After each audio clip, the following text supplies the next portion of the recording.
On est vraiment, comme je le disais tout à l'heure, très attaché à la réduction des coûts et je pense que depuis longtemps, les coûts d'acquisition sont maîtrisés à la Poste. La Poste peut acheter jusqu'à 15 000 véhicules par an les très fortes années et à peu près la moitié les faibles années. Donc on a une bonne notion des volumes et de la façon dont il faut les gérer. On attache aujourd'hui beaucoup plus d'importance à la gestion des coûts et à la qualité de service aux utilisateurs. Ça me paraît essentiel.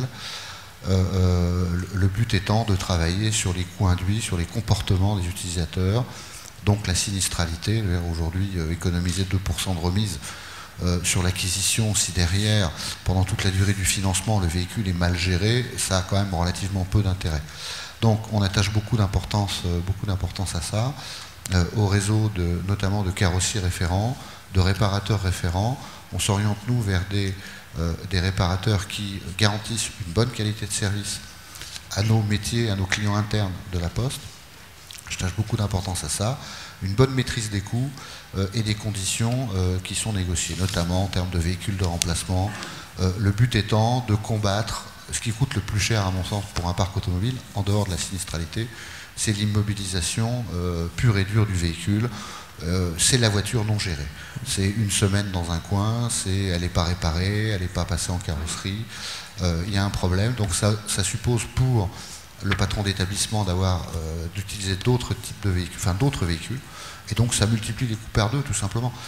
Et ça c'est complètement ridicule. Donc on travaille beaucoup sur ces points-là, qui en termes de masse nous permettent de faire beaucoup d'économies. Et justement par rapport à l'usage des véhicules électriques qui va s'intensifier chez vous, ce réseau de carrossiers, de réparation, de maintenance, il est prêt à passer à un nouveau modèle de véhicule à l'échelle hexagonale? Alors, je dirais qu'en matière de réparation de véhicules électriques, il nous faut encore des réponses de la part des industriels. Ça c'est bien clair. Il appartient quand même aux constructeurs automobiles de nous garantir la pérennité des batteries, de nous donner les modes opératoires et la vision claire et les points de capillarité du réseau.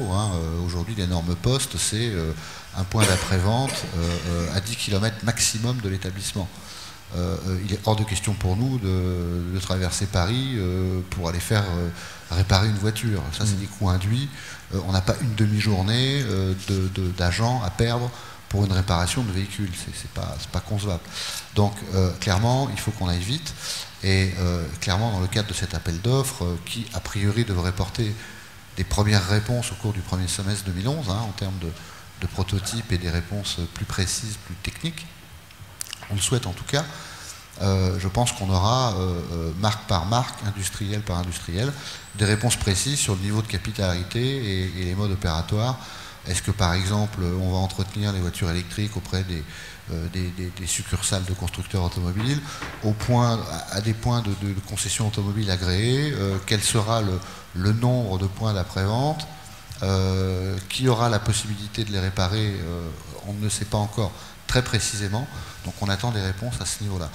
Il est clair aussi que derrière, on s'empressera d'aller discuter avec ces fournisseurs potentiels pour réduire les coûts, on l'espère en tout cas.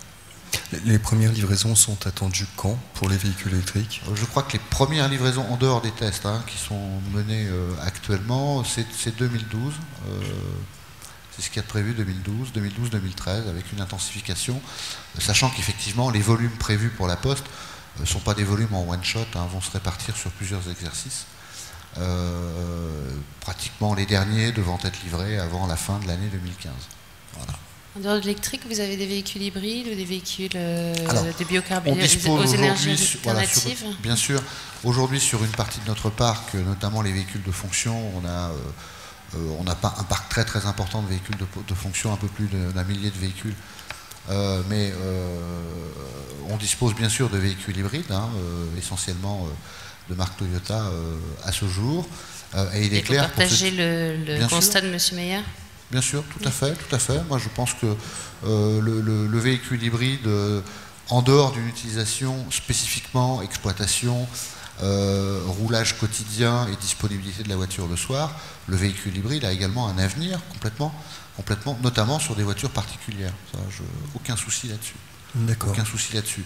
À condition, bien sûr, que soit résolu les problèmes de charge et les problèmes techniques éventuellement liés à la charge du véhicule.